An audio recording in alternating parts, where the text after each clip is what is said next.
नमस्कार मित्रों, मैं Anil Kumar Seth, astrology, vastu and numerology expert. Mangal दोबारा कर्क राशि में प्रवेश करने जा रहा है। 3 अप्रैल 2025 को मंगल दोबारा कर्क राशि में पुनः प्रवेश करेगा। इस समय मंगल कर्क राशि से होते हुए मिथुन राशि की तरफ वक्री होकर वापस चला गया था। अब मंगल का ट्रांजिट 3 अप्रैल 2025 को दोबारा कर्क राशि में प्रवेश करेगा और 7/6/2025 को मंगल सिंह राशि में प्रवेश कर जाएगा।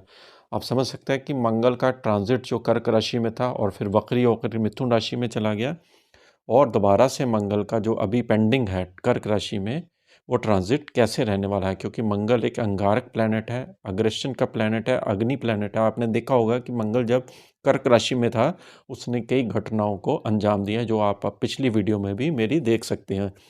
तो इस समय मंगल के ऊपर हम 2 पार्ट में वीडियो लेके आते हैं, एक तो मेष राशि से कन्या राशि तक, फिर तुला राशि से मीन राशि। तो ये पार्ट 1 वीडियो है। राशि वाइज क्या इम्पैक्ट पड़ने वाला है, क्योंकि मंगल के 3 अप्रैल 2025 को जो नक्षत्र आ रहे हैं वो आ रहे हैं।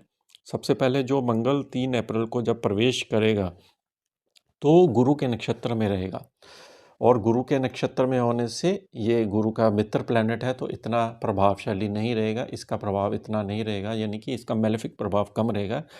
उसके बाद ये 12/4/2025 को पुष्य नक्षत्र में प्रवेश करेगा, जो शनि का नक्षत्र होता है। उसमें इसका मेलेफिक प्रभाव जो है ज़्यादा पड़ने वाला है। और तीसरा नक्षत्र 13 मई 2025 को अश्लेषा नक्षत्र है, जो कि बुध का होता है। वो भी इसकी शत्रु राशि का नक्षत्र होता है, बुध का नक्षत्र। तो वो 7/6/2025 को ये बुध के नक्षत्र में भी प्रभावशाली रहने वाला है। अब ये समझ लो कि ये इसका जो ट्रांजिट रहेगा 3 अप्रैल से लेकर टोटल 7/6/2025 तक जो रहने वाला है, उसमें से 12/4/2025 से लेकर 7/6/2025 तक इसका ट्रांजिट जो है इतना बढ़िया नहीं रहने वाला है। दोबारा से मंगल फिर उसी अवस्था में आने वाला है कर्क राशि में। तो राशि वाइज इसका क्या इम्पैक्ट पड़ने वाला है, जैसे हम मेष राशि की बात करें, जो 3 अप्रैल को जो स्थितियां जो बनेगी मेष राशि की, फिर दोबारा से चौथे घर में बनेगी। और चौथे घर में चीज़, यानी कि जो चौथा घर होता है आपके मन का होता है, और आपका पीस ऑफ माइंड का होता है, मदर का होता है, प्रॉपर्टी का होता है, वाहन का होता है। उसमें मंगल डिस्टर्बेंस पैदा करता है।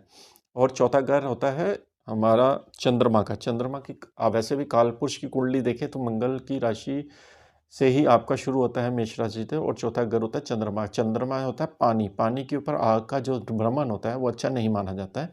तो कुछ ना कुछ स्ट्रेस और आपके स्ट्रेस का पीरियड रहने वाला है। वाहन के जैसे उस पीरियड में अगर वाहन लंबी दूरी में आप चलाते हो तो बहुत सतर्क रहना है। कई दुर्घटनाओं को ये अंजाम भी देता है मंगल।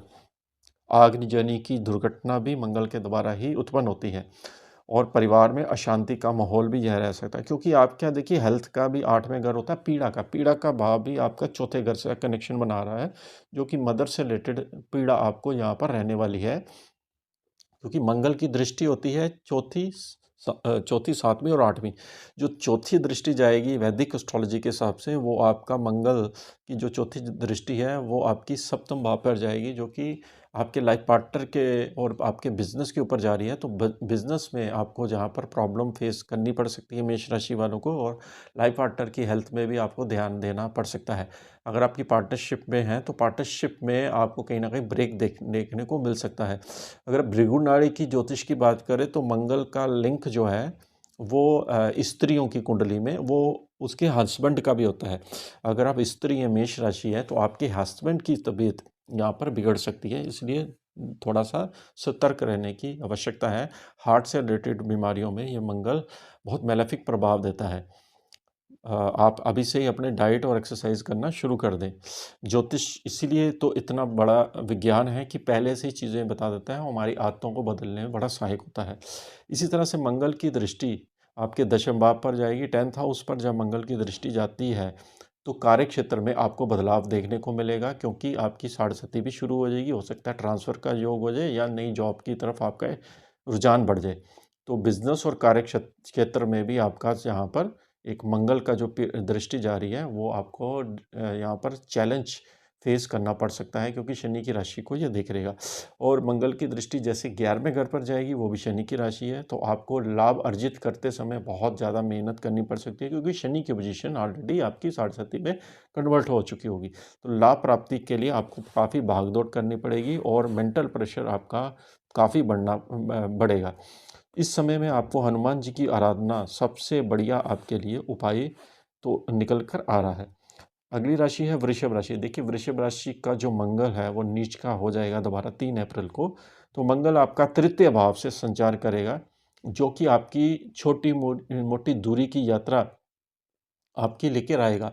तृतीय भाव में मंगल एक तरह से कॉन्फिडेंस और पावर भी देता है, क्योंकि वो पक्के घर में आ जाता है। और दूसरा, यहाँ पर आपके भाई बहनों की हेल्थ में ये डिस्टर्बेंस भी पैदा करेगा तृतीय भाव में, और ये आपकी मदर की हेल्थ को भी प्रभावित कर सकता है, क्योंकि कर्क राशि में है। कर्क राशि जो होती है वो मदर से रिलेटेड राशि होती है। तृतीय भाव जो होता है, जैसे आप ट्रैवलिंग करते हैं या इंटरव्यू में जाएंगे, अपेयर होंगे, तो आपकी इंटरव्यू में आपको काफ़ी चैलेंज यहाँ पर मंगल दे सकता है, इसीलिए थोड़ा सा सतर्क रहें।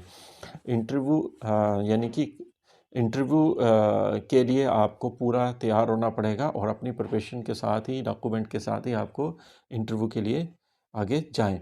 तीसरा, अगर आप ऑनलाइन बिजनेस करते हैं तो ऑनलाइन बिजनेस में भी आपको चैलेंज यहाँ मंगल पेश करेगा, क्योंकि ये नीच का मंगल हो गया, और नीच के मंगल का प्रभाव आपके गले और से रिलेटेड, हार्ट से रिलेटेड बीमारियों का पर भी पड़ता है, जिसमें आपका मेडिकल एक्सपेंस भी हो सकता है, क्योंकि ये 12वें घर का भी लोड है और आपके सप्तम घर का भी लोड है। पत्नी की सेहत यहाँ पे प्रभावित हो सकती है, या आपके पति की सेहत प्रभावित हो सकती है, और मेडिकल एक्सपेंस भी इस महीने में, इस पीरियड में आपको देखने को मिल सकते हैं, क्योंकि 12वां घर भी जागृत हो रहा है।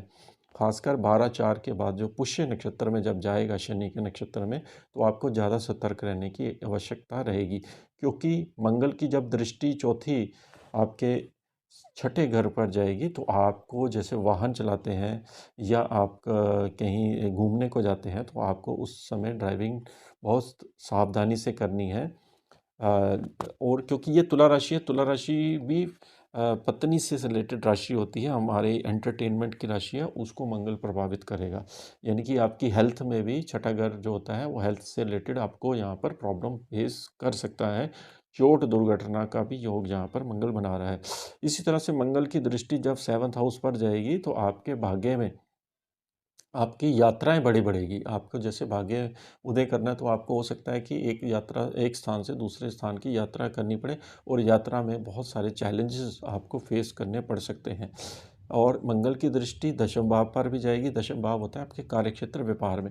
व्यापार के कार्यक्षेत्र में आपको मंगल का बहुत ज़्यादा जो है, मंगल से रिलेटेड अगर आप चीज़ों में काम करते हैं, तो जैसे इलेक्ट्रिकल आइटम होगी, या कोई ऐसी आइटम है जो अग्नि तत्व से जुड़ी हुई हैं, बिजली से जुड़ी हुई हैं, तो आपको जहाँ पर चैलेंज काफ़ी फेस करना पड़ सकता है, क्योंकि ये पीरियड ही इस तरह से निकल के आएगा।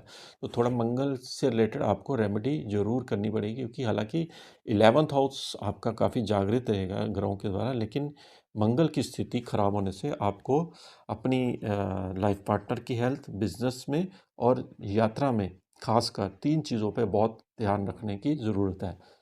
इसके लिए आप हनुमान चालीसा का पाठ ज़रूर करें। अगली राशि है मिथुन राशि। देखिए, मिथुन राशि का मंगल द्वितीय भाव में नीच का रहेगा। मिथुन राशि का भी मंगल इतना बढ़िया नहीं माना जाता, क्योंकि ये छठे घर का भी लोड है, रिपु स्थान का भी लोड है, और वैसे भी मंगल आपके 11th हाउस का भी लोड है। हालांकि लाभ का लोड है, दूसरे भाव का कनेक्शन है, धन लाभ तो देगा आपको। परिवार के साथ, कुटुंब वाणी के साथ आपके रिलेशन बिगड़ सकते हैं, क्योंकि ये वाणी में बैठ गया। वाणी आपकी एग्रेसिव रह सकती है, जरा सी बात किसी ने कह दी तो आपको बर्दाश्त नहीं होगी, क्योंकि मंगल तेज स्वभाव का प्लैनेट है, तो आपका गुस्सा साथ में आसमान पर रहेगा। द्वितीय भाव में मंगल की स्थिति खराब होने से आपको पेट में प्रॉब्लम आ सकती है, और मदर की हेल्थ भी प्रभावित हो सकती है। परिवार में कोई सदस्य आपका बीमार रह सकता है। अब मंगल की अगर दृष्टि की बात करें, तो मंगल की दृष्टि पंचम भाव पर जा रही है, जो कि आपकी संतान पर जा रही है, आपकी इम्यूनिटी पर जा रही है, आपके एंटरटेनमेंट पर जा रही है। मंगल जब पंचम भाव पर दृष्टि करता है, तो संतान की हेल्थ के प्रति आपको चिंता रहेगी, और दूसरा आपकी खुद की इम्यूनिटी भी यहाँ पर वीक रह सकती है, क्योंकि मंगल जब भी नीच का होता है तो इसकी दृष्टियाँ जहाँ जहाँ पड़ती हैं वो अच्छी नहीं मानी जाती है। और पंचम भाव जो होता है आपका एंटरटेनमेंट का, आपको एंटरटेनमेंट के साधन जो मिलेंगे उसमें इंजॉयमेंट कम आने वाला है। और पंचम भाव आपकी इम्यूनिटी है, इम्यूनिटी भी आपकी वीक रह सकती है। इसलिए मंगल को मजबूत करने के लिए, मंगल की स्थिति को अच्छा करने के लिए आपको हनुमान जी की उपासना यहाँ पर आपके लिए बेस्ट रेमेडी निकल के आ रही है। लाल चीज़ों से परहेज रखें, लाल वस्त्र मत पहने, और लाल चीज़ों का मंगलवार को मंदिर में दान में करें, ताकि मंगल का जो बुरा प्रभाव है वो आपके ऊपर ना पड़े। इसी तरह से मंगल की दृष्टि अष्टम भाव पर जाएगी। अष्टम भाव पर कालपुरुष की राशि है 10 नंबर की। जब भी 10 नंबर की राशि कालपुरुष की शनि की राशि पर मंगल की दृष्टि जाती है तो आपको मेहनत काफ़ी काम काम में करनी पड़ेगी, और काम में बहुत ज़्यादा चैलेंजेस भी साथ में फेस होंगे।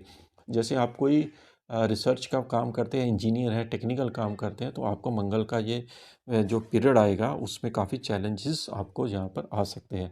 इसी तरह से मंगल की दृष्टि नवम भाव पर जाएगी तो आपके भाग्य में मंगल रुकावट पैदा करेगा। यात्रा में आपको प्रॉब्लम आ सकती है। यात्रा करते समय आपको सतर्क रहना। कोशिश करें कि पिता का स्वास्थ्य भी आपका प्रभावित ना रहे, पिता की हेल्थ पर आप ध्यान दें, भाग्य में आपकी कमी आएगी, क्योंकि मंगल की दृष्टि जहाँ जहाँ जाएगी वहाँ वहाँ चीज़ों को डिस्टर्बेंस पैदा करेगा। बाकी ग्रह जो है वो होते हैं, वो भी आपको कहीं ना कहीं अच्छा या बुरा प्रभाव देंगे, लेकिन मंगल की ये वीडियो तो मंगल की ही आज हम बात कर रहे हैं। अगली राशि है कर्क राशि। देखिए, कर्क राशि का जो 3 अप्रैल को संगम बनेगा, वो मंगल आपके फर्स्ट हाउस से निकलेगा। फर्स्ट हाउस से जब मंगल नीच का निकलता है तो आपके हेल्थ के ऊपर डिप्रेशन, माइग्रेन, आपको हड्डियों में दर्द और हार्ट में प्रॉब्लम आ जाना, ब्लड में इन्फेक्शन, क्योंकि मंगल ब्लड का भी कारक ग्रह माना जाता है, ये सब चीज़ें देखने को मिलेगी। आपकी आपकी हेल्थ यहाँ पर प्रभावित करेगी, क्योंकि आपके ऊपर से निकल रहा है, सिर के ऊपर से निकलेगा मंगल। कर्क राशि हो, कर्क लगन हो तो आपको सावधानी काफ़ी बरतनी वाली है। डाइट आपको बैलेंस रखनी है। और दूसरा, मंगल क्योंकि दशम भाव का भी लोड है, आपकी मान प्रतिष्ठा पद का भी लोड है, तो यहाँ पर आपको मान प्रतिष्ठा पद में भी कमी आपकी रह सकती है। मंगल पंचम भाव का भी लोड है, तो आपकी अगर शादी होगी तो संतान की हेल्थ के प्रति भी आपको चिंता और टफ फेस, आपको ये जो समय निकला है वो आपको स्थितियों में आपको प्रॉब्लम आ सकती है, क्योंकि ये वर्ष भी 2025 है 9 नंबर का है, और मंगल का डबल इन्फ्लुएंस जो आएगा इस पीरियड में काफ़ी तेज़ है, क्योंकि मंगल बहुत तेज़ प्लेनेट है, और एकदम से ये इसकी जो घटनाएं होती हैं सडन होती हैं। इसी तरह से मंगल की दृष्टि जो आपकी 7th हाउस पर जाएगी तो आपको पार्टनरशिप से नुकसान का योग बनेगा। लाइफ पार्टनर के साथ ट्यूनिंग भी बिगड़ सकती है, बिजनेस में नुकसान के योग बनेंगे। और मंगल की दृष्टि 8वें घर पर जाएगी, जो कि आपकी हेल्थ और इम्यूनिटी को, ससुराल पक्ष में कोई बीमार भी रह सकता है, ये योग इस तरह से बनने वाला है। आपको हनुमान जी की उपासना यहाँ पर बहुत ज़रूरी करनी है, ताकि मंगल का दुष्प्रभाव आपके ऊपर ना पड़े। इसी तरह से अगली राशि है, देखिए सिंह राशि। देखिए, सिंह राशि अगर बात करें तो मंगल आपके 12वें घर में जा रहा है। 12वें घर में जाएगा मंगल, तो आपके लिए ये विदेश की यात्रा तो देगा ही, साथ में देगा ही देगा। यात्रा काफ़ी रहने वाली है। साथ में नवम भाव का कनेक्शन जब 12वें घर से बनता है तो धर्म की यात्रा भी कराता है। लेकिन 12वें घर में मंगल मकर राशि में उनके लिए नुकसान वाला होगा, जैसे जिनके एक्सपोर्ट इंपोर्ट का काम करते हैं, तो ऑर्डर में कुछ प्रॉब्लम आ सकती है, आपका माल डिफेक्टिव निकल सकता है, आपकी शिपमेंट कैंसिल हो सकती है, इसलिए थोड़ा सतर्क करें। जैसे आप विदेश जाते हैं तो विदेश में फ़्लाइट की वजह से प्रॉब्लम आ सकती है, टूर एंड ट्रैवलिंग एजेंसी के साथ कोई प्रॉब्लम आ सकती है, तो ये मंगल का दुष्प्रभाव आपके ऊपर पड़ सकता है। आपका चौथे घर का लोड 12वें घर में होने से आपको हार्ट से रिलेटेड बीमारियां आ सकती है, मदर की हेल्थ के ऊपर मेडिकल एक्सपेंस आ सकते हैं। मंगल आपका यहाँ पर कुछ न कुछ जरूर आपके, क्योंकि लगन से 12वां है तो आपके हेल्थ में भी आपको इम्यूनिटी यहाँ पर वीक रह सकती है। तो मंगल की दृष्टि जब इसके तृतीय भाव पर जाएगी तो आपको अपने आपके मित्र जो हैं, आपके भाई मित्र हैं, वो आपको सपोर्ट कम करेंगे, उनसे एक्सपेक्टेशन मत करना, क्योंकि मंगल की दृष्टि जा रही है। कहीं ना कहीं भाइयों से आपको सुनने को मिल सकता है, उनके साथ आपकी मिसअंडरस्टैंडिंग क्रिएट हो सकती है। और तृतीय भाव पर जा रही है तो आपका कोई ना कोई नुकसान भी यहाँ पर बिजनेस में देखने को मिल सकता है, और यात्रा में भी आपको काफ़ी डिफ़िकल्टीज यहाँ पर रहने वाली है। इसी तरह से मंगल की दृष्टि जब 6th हाउस पर जाएगी, मकर राशि पर, कालपुरुष की कुंडली में मकर राशि जो होती है वो कर्म भाव की राशि है। तो छठा भाव, यानी कि आप क्या करेंगे यहाँ पर, जैसे आप किसी रिश्तेदार से बात करेंगे तो कोई ना कोई आपके मुंह से बात ऐसी निकल जाएगी, उनको अच्छी नहीं लगेगी, तो आपकी ट्यूनिंग खराब हो सकती है। बैंक अधिकारियों के साथ आपकी बहस हो सकती है किसी काम के प्रति में। आपको बहुत सतर्क रहने की ज़रूरत है। जैसे आप कर्जा आपने लिया हुआ है तो ईएमआई आपकी जैसे बाउंस कर सकती है, डिफ़ॉल्ट हो सकती है। तो कुछ बैंकिंग सेक्टर के साथ भी आपका यहाँ पर प्रॉब्लम यहाँ पर दिखाई दे रही है। इसलिए आपको पहले से ही अपनी तैयारी करके रखनी है और सतर्क होना है। और मंगल की दृष्टि जब 7th हाउस में जाएगी तो बिजनेस में भी इफेक्ट करेगा, क्योंकि 12वें घर में नुकसान में मंगल जा रहा है और 7th भाव बिजनेस होता है। बिजनेस में भी आपको हानि के योग यहाँ पर मंगल के द्वारा देखने को मिलेंगे। चोट दुर्घटना का कारण भी पति की हेल्थ के ऊपर भी इसका दुष्प्रभाव देखने को मिल सकता है। लास्ट राशि है इस एपिसोड की, वो है कन्या राशि। देखिए, कन्या राशि का जो मंगल है वो आपका नीच का 11वें घर में होगा। 11वां घर होता है बड़े भाई का, आपकी इच्छा पूर्ति का, और आपके सोशल एनजीओ जो चलाते हैं उसका भी होता है। देखिए, मंगल जब 11वें घर से निकलता है तो आपको बड़े भाई से सपोर्ट नहीं मिलती है। अगर आप एनजीओ चलाते हैं या एनजीओ के साथ कोई एसोसिएशन ग्रुप के साथ काम करते हैं तो वहाँ पर आपको बहुत ट्रबल फेस देखने को मिल सकता है। और मंगल आपका 8th हाउस का लॉर्ड है। 8वें घर का कनेक्शन जब 11वें घर के साथ बनता है तो आपके ससुराल, अगर आपकी जैसे शादी होगी है तो ससुराल पक्ष में कोई बीमार रह सकता है, जैसे मदर इन लॉ होगी, या फिर ससुराल पक्ष से आपको कोई ना कोई सडन गेन भी दे सकता है मंगल, क्योंकि 11वें घर में जब कोई भी प्लेनेट आता है नीच का आता है तो गेन के भी ये योग बनाता है। प्रॉपर्टी से भी आपको कोई ना कोई यहाँ पर गेन मिल सकता है। और दूसरी बात यह है कि मंगल आपका जो तृतीय भाव का लॉर्ड है, 11वें घर में होने से आपको भाइयों से सपोर्ट मिलेगी। आपके छोटे भाई हैं, जो छोटे भाई बहन हैं, उससे काफ़ी सपोर्ट मिलेगी। लेकिन कहीं ना कहीं आपके बड़े भाई या कोई एल्डर घर में बीमार रह सकता है। हो सकता है कि आपको उनके घर पे जाकर उनकी सेवा करनी पड़े। ये कन्या राशि वालों का ये इस तरह से संगम बनने जा रहा है। और मंगल की दृष्टि आपकी सीधी दूसरे घर पर वाणी पर जा रही है। जब भी वाणी पर मंगल की दृष्टि होती है या मंगल वहाँ बैठा हो तो वाणी में प्रॉब्लम आ जाती है, गुस्सा बहुत आता है, तेज आता है, और आप परिवार के साथ संबंध विच्छेद भी मंगल करा देता है, धन का नुकसान भी करा देता है। इसलिए बड़े सतर्क रहने की आवश्यकता है। इसी तरह से मंगल की दृष्टि जो 5वें भाव पर जा रही है तो संतान के ऊपर जा रही है। जैसे आपकी शादी होगी, संतान की हेल्थ के प्रति आपको बहुत ध्यान रखना है। आप अगर एजुकेशन में हैं या टीचर हैं तो आप अपनी एजुकेशन में आपको चैलेंजेस फेस देखने को मिलेंगे, और आपको पेट से रिलेटेड बीमारियां भी हो सकती है। मंगल पेट से रिलेटेड बीमारियां भी देता है, क्योंकि ये ब्लड का कारक ग्रह होता है। ब्लड में इन्फेक्शन मंगल के द्वारा ही देखने को मिलता है। कई बीमारियां होती हैं जो मंगल से रिलेटेड मेडिकल एस्ट्रोलॉजी में होती हैं। इसी तरह से मंगल छठे भाव को देख रहा है तो 6th हाउस पर जब मंगल देखेगा तो आपको यहाँ पर ड्राइविंग करते समय सचेत रहना है। रिश्तेदारों के साथ आपकी ट्यूनिंग खराब हो सकती है। आपको लोन कर्जा चुकाने में मंगल प्रॉब्लम खड़ी कर सकता है। आपको थोड़ा सा यहाँ पर पेशेंस रखना है, अपने विचारों को पॉजिटिव रखना है और कूल माइंडेड रहना है, क्योंकि मंगल कर्क राशि में आपने पीछे देखा होगा कि जैसे पीरियड था तो कई स्ट्रेस लोगों को यहाँ पर देखने को मिला। और ये मंगल एक ऐसा प्लेनेट है, जब भी कर्क राशि में आता है तो जीवन में उथल पुथल जरूर मचाता है। तो आपको यहाँ पर रेमेडी के तौर पर हनुमान जी की उपासना रोज करनी है, और मंगल के लिए आप लाल चीज़ों का दान मंगलवार को जरूर करें, ताकि मंगल का दुष्प्रभाव आपके जीवन में कम पड़े। तो आपको वीडियो कैसी लगी जरूर बताइए। इसके साथ हम आपसे आगे लेते हैं। नमस्कार।